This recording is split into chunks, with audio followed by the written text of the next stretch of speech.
Lunedì 28 luglio parte il pellegrinaggio verso Roma per il Giubileo dei Giovani, a cui partecipano circa 400 ragazzi della diocesi di Vittorio Veneto.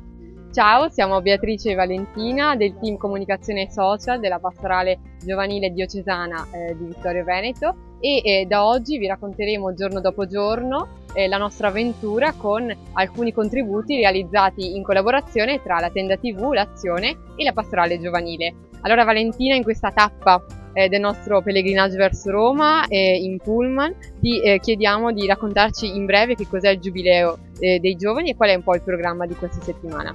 Grazie Beatrice. Innanzitutto il Giubileo è un evento promosso dalla Chiesa Cattolica in cui in questo caso i giovani hanno l'occasione di vivere momenti di conversione, momenti di rinnovamento spirituale e discernimento, ecco. E la settimana è ricca di eventi promossi anche in collaborazione con associazioni e servizi anche di carità in particolare, e vivremo, il programma è bello ricco appunto di eventi, celebrazioni.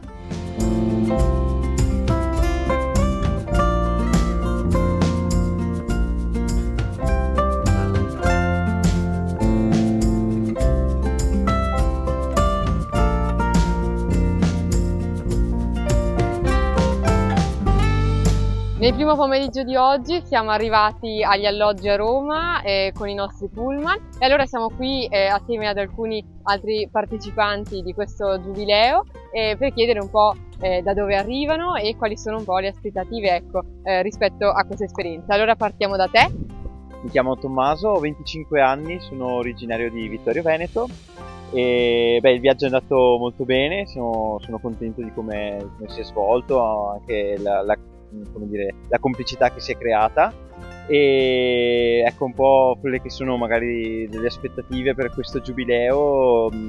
Io mi aspetto un po' quello che ho anche vissuto ad altre esperienze simili come la GMG, che è fare un'esperienza di chiesa, ecco. Grazie Tommaso, e allora tu cosa invece ci racconti? Io sono Chiara, ho 17 anni e vengo da Pieve di Soligo. Il viaggio è stato faticoso e lungo. Per quanto riguarda questa esperienza, è la mia prima esperienza di questo tipo, quindi i primi giorni sarà un po' impegnativo adattarsi, però spero comunque di fare nuove amicizie e di trovarmi bene con tutto il gruppo. Grazie Chiara, e invece tu cosa ci racconti? Allora, io sono Arianna, ho 17 anni, vengo da Codognè.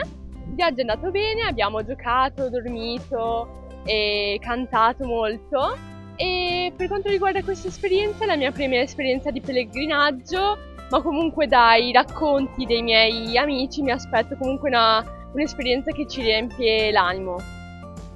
Allora grazie cari telespettatori per averci seguito in questa prima puntata dei racconti del Giubileo dei Giovani da Roma, e ringraziamo i nostri ospiti e ci vediamo domani.